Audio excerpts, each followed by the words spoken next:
8, a partir do verso 9.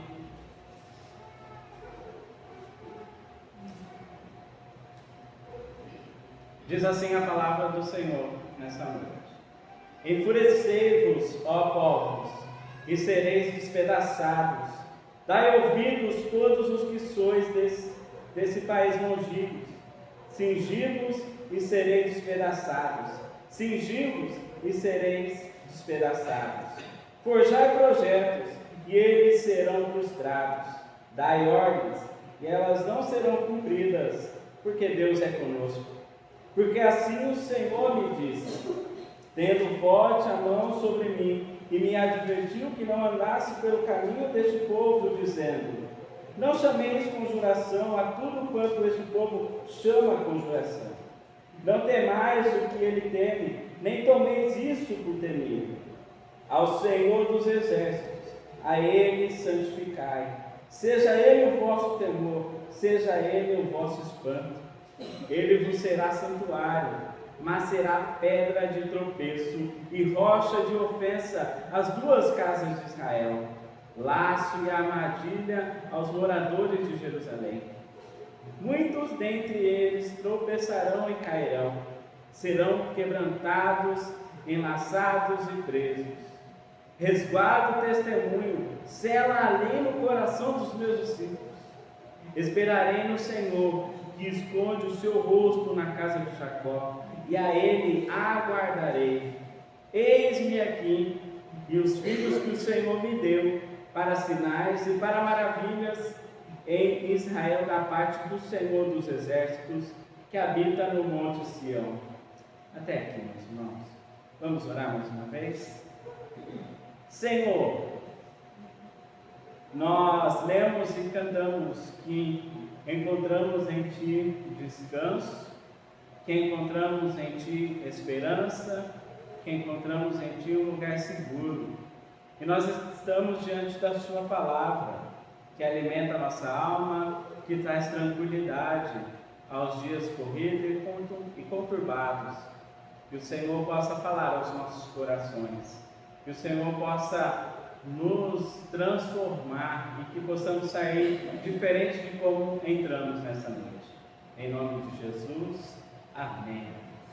Meus irmãos, imaginem uma noite bem escura em alto mar. O céu ele começa a ficar coberto de densas nuvens, começa a chover e cada tempo que passa a chuva se torna mais forte, as ondas começam a bater contra um barco. Esse barco está carregando pessoas e as pessoas começam a ficar desesperados. Eles não sabem o que fazer porque eles olham para o mar e não conseguem ver nenhuma esperança. Mas há algo curioso nessa cena. Um jovem, ele não está como os outros, ele está tranquilo. Ele não está correndo para lá e para cá. Ele não está chorando. Ele não está desesperado.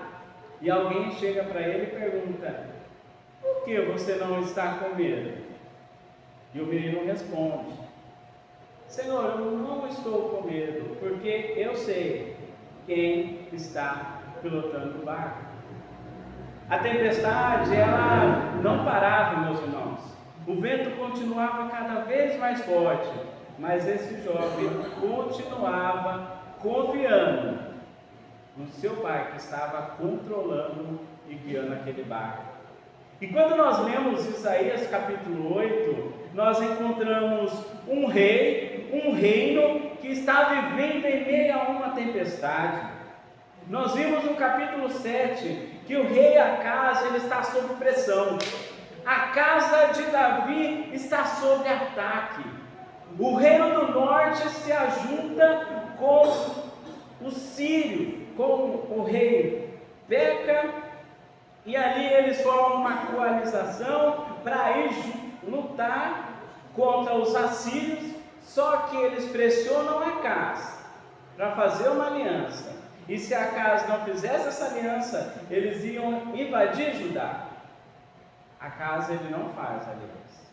Acaz ele faz aliança com os assírios. É a potência naquele período. É o reino mais forte naqueles dias. Então já não bastasse, meus irmãos, Acás ser pressionado pelos sírios e pelo reino do norte. Nós vamos ver que no capítulo 8, Acás, que fez uma aliança de segurança com os assírios, agora eles estão se virando contra o reino de Judá. Nós vimos também que Acás, ele não confiou na aliança com Deus, mas ele confiou na aliança humana, e que consequentemente ele acaba se perdendo em idolatria e cometendo adoração a deuses pagãos. A consequência dessa rebeldia, a consequência desses atos, meus irmãos, é que Deus vai usar os assírios para trazer disciplina sobre Judá e sobre Acás. Isso a gente pode ver quando traz para nós no capítulo 8, verso 7, a segunda expressão: o Senhor fará vir sobre ele as águas do Eufrates, fortes e impetuosas, isto é, o rei da Assíria virá como uma grande onda e vai inundar Judá, por causa dos pecados de Acás. Mas, meus irmãos, lembra? Aparece um filho do profeta Isaías, que traz uma mensagem de consolo: um resto volverá. Ou seja, ainda que os inimigos invadam, o Senhor vai preservar o remanescente. Mas no capítulo 8 aparece um segundo filho do profeta Isaías, que se chama rápido, despojo, presa segura. Que significa que, devido aos seus pecados, o inimigo vai vir e vai ser tão rápido que eles nem vão ver. Antes dessa criança crescer e chamar pai ou mãe, eles serão cativos. Ou seja, meus irmãos, os dias de Acás aqui é um contexto sombrio, em um momento e uma situação que parece irreversível. Então a pergunta que fica: o que fazer diante dos inimigos? Em quem confiar quando está diante de um forte inimigo assírio? O texto ele vai nos chamar a não abandonar a confiança e a esperança em Deus. Então, se na semana passada nós trabalhamos sobre a confiança verdadeira no Senhor, hoje nós vamos trabalhar sobre a verdadeira esperança. Em quem esperar quando os inimigos se levantam e quando parece que está tudo sombrio e não tem saída? Em quem esperar? Nós vamos dividir em duas partes o texto de hoje. A verdadeira esperança, em primeiro lugar, está no próprio Deus, do verso 9 ao verso 15. O verso 9 ao verso 10 é interessante, meus irmãos, se vocês perceberem, ele começa com um tipo poema, um paralelismo. Enfurecei-vos, ó povos, e sereis despedaçados. Dai ouvido todos os que sois de países longínquos, cingi-vos e sereis despedaçados. Cingi-vos e sereis despedaçados. Forjai projetos, e eles serão frustrados. Dai ordens, e elas não serão cumpridas, porque Deus é conosco. O profeta ele começa de uma forma irônica. E essa palavra, meus irmãos, é para todos os povos, todas as nações ao redor, que estão se levantando contra Judá. Deus está dizendo por meio do profeta para todos ao seu redor: se preparem para lutar, se organizem, preparem os melhores guerreiros, ajudem todo armamento de guerra, se reúnam, mas saibam que vocês serão destruídos. Não importa qual seja a nação, meus irmãos. Pode ser os sírios, pode ser o reino do norte, conforme o capítulo 7, pode ser os assírios, conforme o capítulo 8. O resultado será o mesmo. Eles serão destruídos no final. Esses dois versos, meus irmãos, nos lembram de alguns salmos.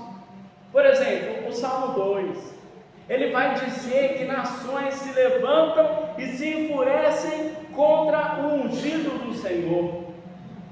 O Salmo 46, verso 6, vai dizer que as nações se levantam com fúria e bramam contra aqueles que servem ao Senhor. Assim também acontece no Salmo 48, verso 4. Os reis se ajuntam e buscam destruir aqueles que servem a Deus. A relação, meus irmãos, dos Salmos e com essa passagem é simples.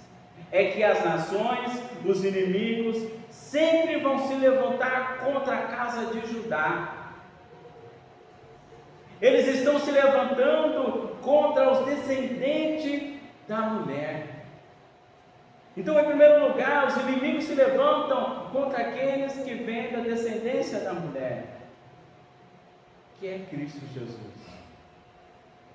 E em segundo lugar, os inimigos sempre se levantam contra o povo de Deus. É o que o Senhor está dizendo. Ainda que eles se levantam, e Ele usa imperativos, enfurecei-vos, ou seja, se reúnam em aliança, preparem-se corretamente, planejam, façam todo tipo de estratégia, e no final, Deus fala 3 vezes: destruídos, vocês serão destruídos, os seus planos serão frustrados e não se cumprirão, porque o próprio Senhor disse que Ele vai preservar o remanescente, Ele vai preservar o seu povo. O que Isaías traz para nós é um contraste entre a fragilidade humana e a soberania de Deus sobre os homens. Em outras palavras, é que todo poder humano que tenta desafiar o governo de Deus fracassará. E por que eles fracassarão? Observe o que diz no final do verso 10. Porque Deus é conosco. Meus irmãos, Deus está afirmando aquilo que Ele disse lá no capítulo 7, verso 14. Eis que a virgem conceberá e dará um filho e lhe chamará Emanuel. No capítulo 8, verso 8, ele vai dizer que os assírios não prevalecerão por causa do Emanuel, um Deus conosco. E agora ele reafirma novamente que os inimigos não prevalecerão, porque Deus é conosco.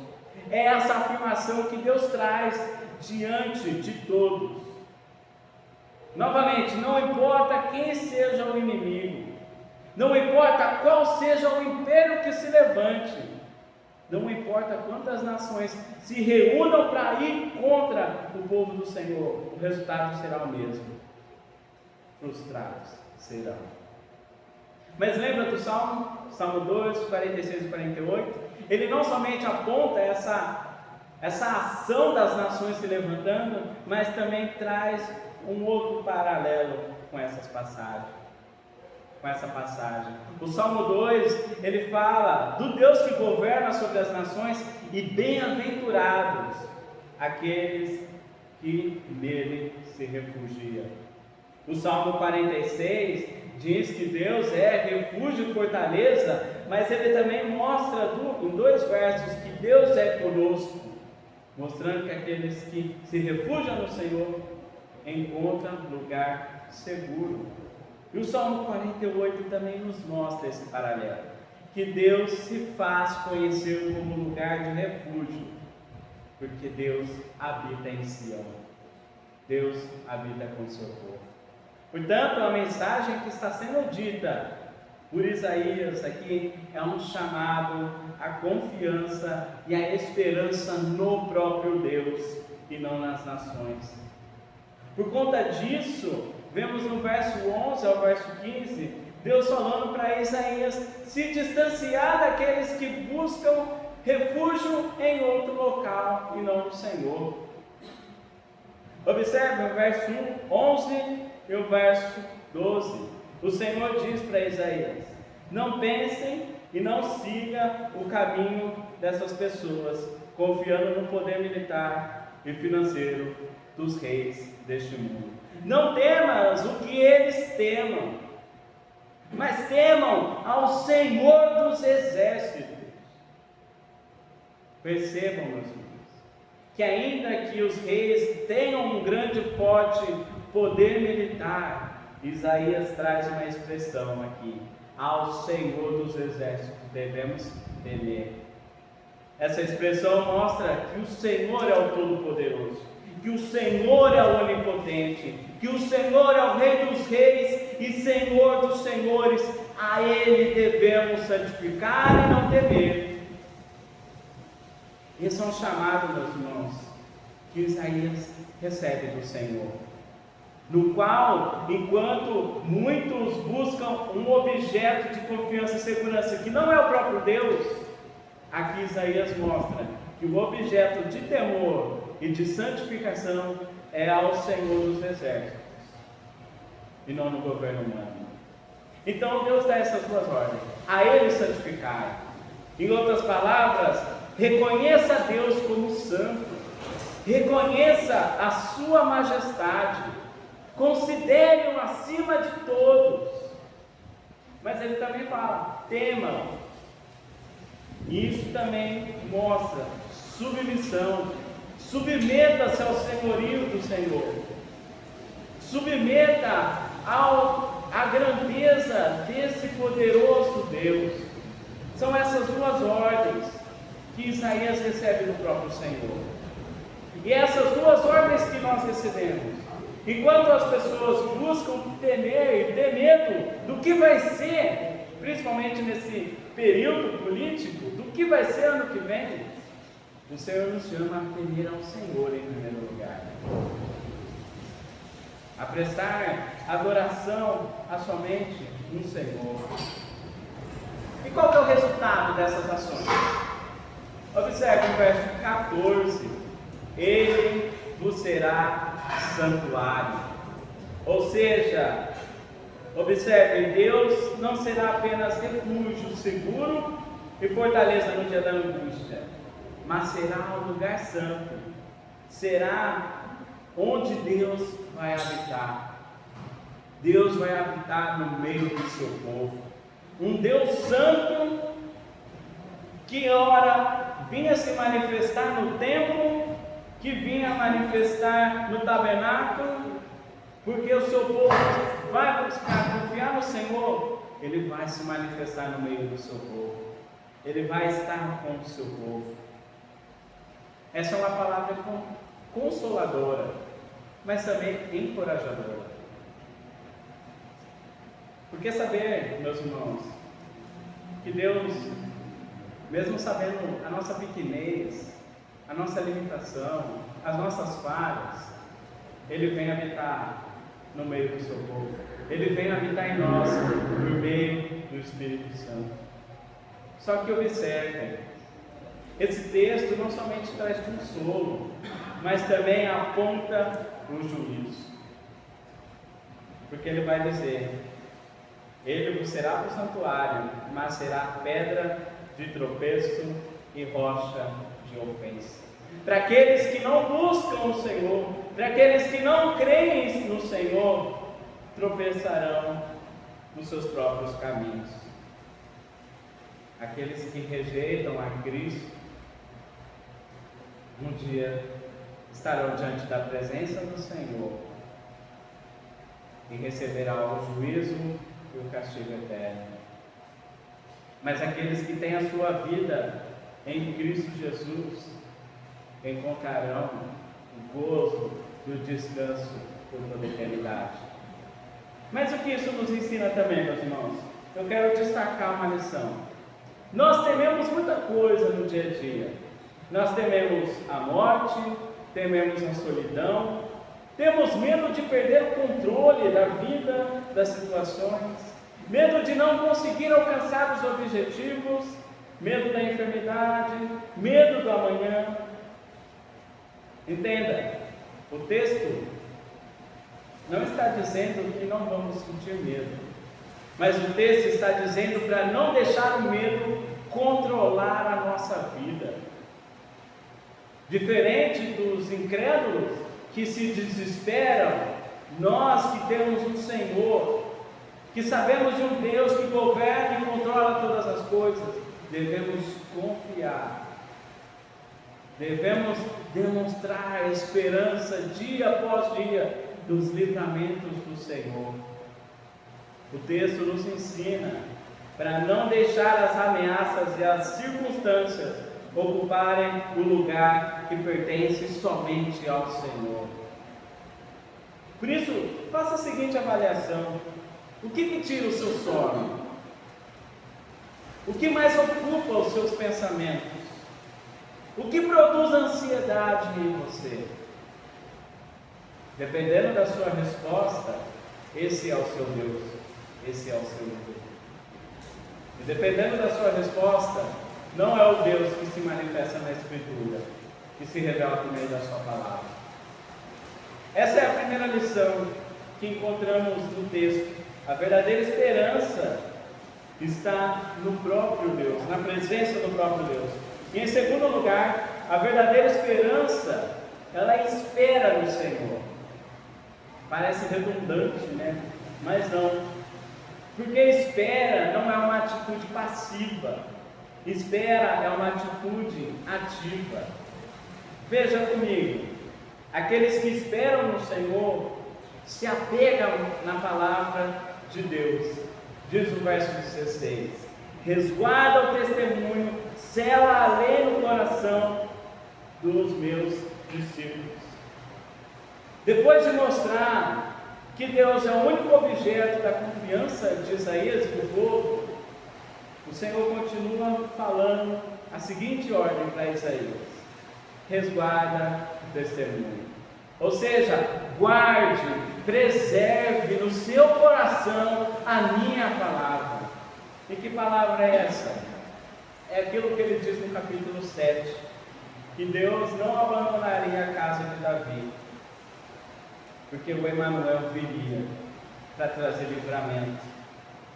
O problema, meus irmãos, é que naquele momento ninguém estava dando ouvido a essa mensagem. Acas rejeita a palavra de Deus.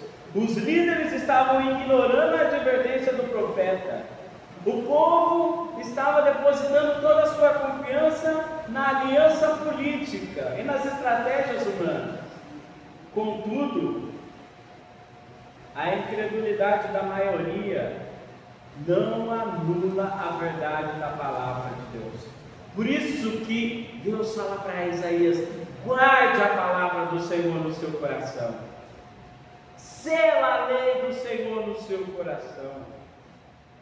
Essa expressão aparece em Daniel quando diz: fecha essas palavras e sela este livro. É para guardarmos com algo precioso, meus irmãos. Por isso que é uma esperança e uma espera ativa. Mas também nos ensina que a espera tem a ver com perseverar. Diz o verso 17: esperarei no Senhor, que esconde o seu rosto na casa de Jacó, e a ele aguardarei. Então, depois de guardar a palavra, Isaías ele faz uma declaração pessoal: eu esperarei, porque tudo vai melhorar. Eu esperarei no Senhor. Entenda, meus irmãos,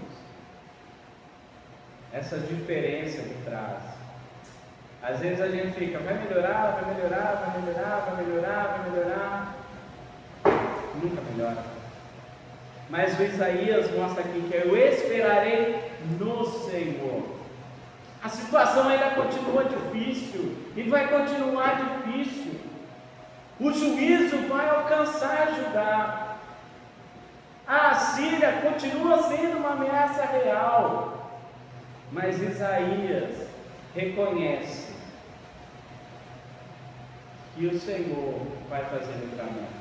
Ainda que, ele usa a expressão que Deus estava escondendo o seu rosto, ainda que Deus não tenha se manifestado de forma visível e rápida, ou o Senhor estava tirando a sua presença por causa do pecado de Acaz, Isaías tem plena convicção de que o Senhor vai estar cumprindo aquilo que ele disse no capítulo 7.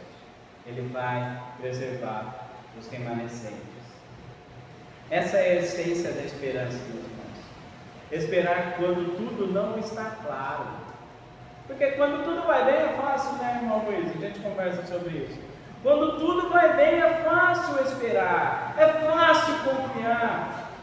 Mas a verdadeira esperança aparece quando Deus parece silencioso. Quando nós não enxergamos a solução. Quando parece que Deus está distante. É assim que aparece a verdadeira esperança. É como o profeta vai dizer lá no capítulo 40, verso 31. Mas os que esperam no Senhor renovam as suas forças. Por isso que a esperança tem a ver com perseverar.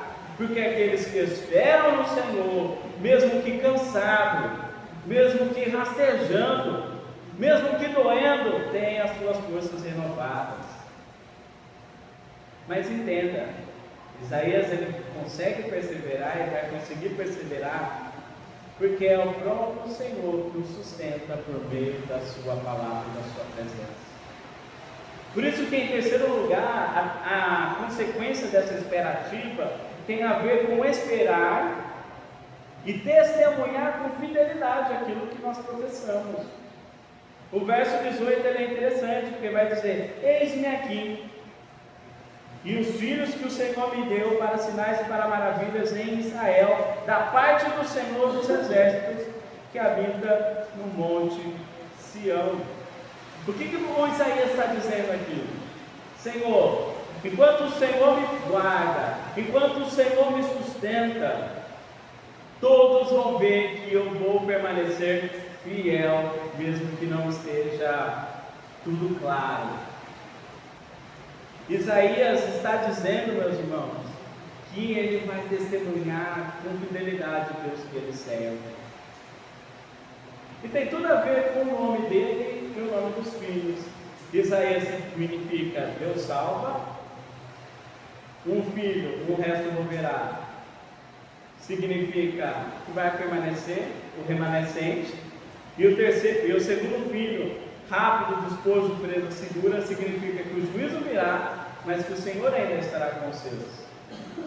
Entenda, meus irmãos, como que os nomes aqui são significativos na passagem. E que tem a ver com aquilo que ele está dizendo que vai fazer. Então, o que nós aprendemos, meus irmãos, é que diante dos dias sombrios, Isaías não vai abandonar a sua fé, ensinando para nós que em dias difíceis, em dias de tempestade, aquilo que nós professamos, nós vamos viver também com fidelidade. Ele e sua família vai permanecer fiel em meio aos dias difíceis. Então, eu quero destacar a seguinte lição. Muitas vezes nós entendemos esperar como uma atitude passiva, mas a gente precisa entender que não é como uma criança. A criança que fala: mãe, pega um negócio para mim, e ele fica esperando no sofá, deitado, tranquilo. Esperar não tem a ver com isso. O profeta nos ensina que esperar no Senhor é uma atitude ativa. É como diz a música do Marcos Almeida: esperar também é caminhar. Esperar em Deus significa que vamos continuar caminhando, significa que vamos continuar obedecendo, mesmo quando não entendemos o que Deus está fazendo. Esperar em Deus significa perseverar quando as respostas não chegam. E talvez aqui esteja alguém esperando uma resposta de Deus para uma luta familiar, uma luta na enfermidade, uma direção na vida. O que Isaías nos ensina é: não desista de caminhar, continue orando, continue buscando ao Senhor, continue obedecendo, continue a guardar no Senhor e guardar a sua palavra no coração. O que tem ocupado o seu coração enquanto espera? Meus irmãos, partindo para a conclusão, nós vimos que ao longo deste texto, a verdadeira esperança não está nos homens, não está nas circunstâncias, não está nos recursos deste mundo. A verdadeira esperança está no Senhor. Mas Isaías também nos mostra que Deus não é experimentado da mesma forma por todos. Para alguns, Ele é santuário, mas para outros, Ele é pedra de tropeço. Séculos depois, no Novo Testamento, nós vemos Jesus dizendo que Ele será pedra de tropeços para alguns, mas Ele será um grande firmamento para outros. E Cristo, meus irmãos, Ele é o verdadeiro Emanuel, o Deus que veio habitar entre nós, o Deus que entrou na história humana, que carregou aquela cruz e recebeu todo o juízo do Senhor sobre Ele, que era para nós. É aqui a grande questão dessa noite. Cristo é para você um santuário ou pedra de tropeço? Muitos podem ser como Acaz, conhecem a palavra, mas continuam confiando em si mesmo, conhecem as promessas, mas continuam buscando segurança em outros lugares. Mas eu quero trazer essa palavra. Se você conhece a Cristo, se você tem Cristo como santuário, Ele é seu lugar seguro, Ele é a sua verdadeira esperança. E hoje, o chamado do Evangelho é: abandone as falsas esperanças e se apegue à verdadeira esperança, Cristo Jesus. Quem está conduzindo a sua vida? Quem está conduzindo a sua vida? Duas aplicações finais, meus irmãos, duas aplicações. De forma prática, final. Quando o medo chegar, procure a Deus antes de procurar soluções. A nossa tendência é agir como Acaz. Primeiro corremos para pessoas, corremos para o dinheiro, corremos para a estratégia e somente depois buscamos o Senhor. Mas o texto nos mostra, meus irmãos, que devemos orar primeiro, abrir a palavra do Senhor, buscar a vontade do Senhor. Por isso, diante de situações que tragam medo, não abandone a oração, não abandone a igreja, não abandone a palavra, continue caminhando pela fé. Em segundo lugar, faça de Cristo o seu refúgio. Não espere a próxima tempestade chegar. Arrependa-se dos pecados, abandone as falsas seguranças e coloque sua confiança em Cristo Jesus, porque Ele é o verdadeiro Emanuel, Ele é o Deus conosco. O que eu e você vamos levar para casa,